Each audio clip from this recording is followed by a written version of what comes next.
The housing set is the most visible part of your cordless drill, and it serves several functions. The housings secure the motor, brush card, gearbox, and clutch assemblies. The central part of the housing forms the drill's handle and secures the switch. The lower portion of the housing is where the battery mounts and locks into place. The housing set is usually replaced due to damage caused by accidentally dropping the drill. Overheating the motor or switch will also cause damage to the housing by melting portions of it. I'll begin by removing the battery.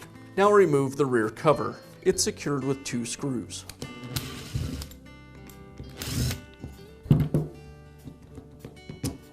Now I'll split the 2 housings.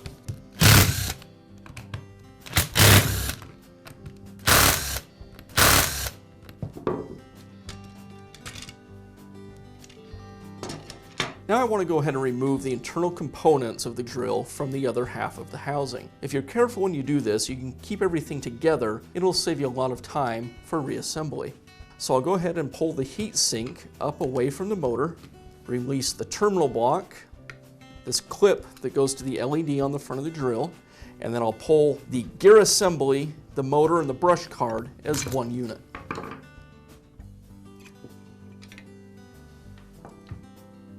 There are a few more minor parts we need to pull away from the housing so we can transfer them to the new housing. That would be the leaf spring, the change lever, and the belt clip.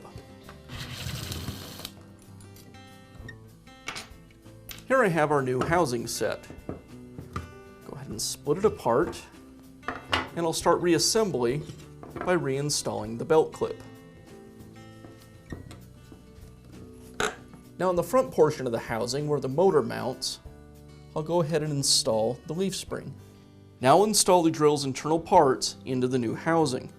Again, I'll be careful here and take my time to keep all of this together. I'll concentrate on the motor and gearbox first. There's a notch on the back side of the field that'll engage against a tab on the housing. You'll kind of feel it click into place. There it went. Make sure the brush holder lines up. I'll go ahead and slide the LED light into the housings, like that. Start tucking in wires. Here I'll tuck the clip for the LED light connection in, and I'll start to work the switch down into place.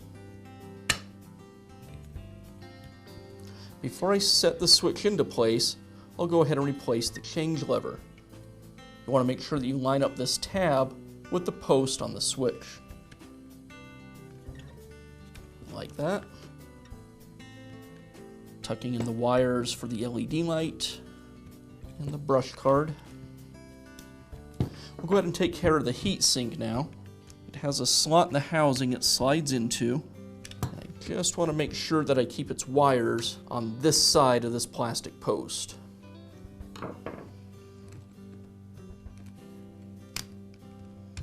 There it goes. Now the terminal block, slide it into the housing,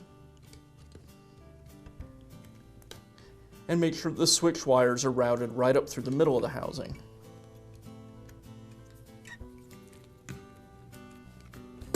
And that looks good.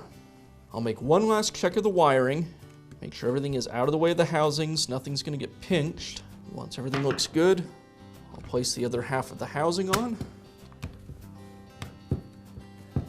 and secure it with the screws. Because this is a new housing and these screws haven't been tapped into the plastic, I'm going to start each one with a handheld screwdriver, and then I'll finish it up with my impact thread.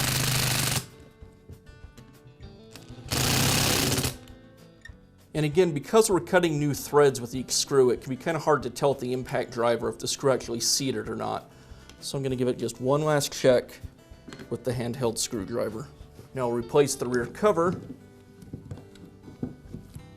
and secure it with the 2 screws.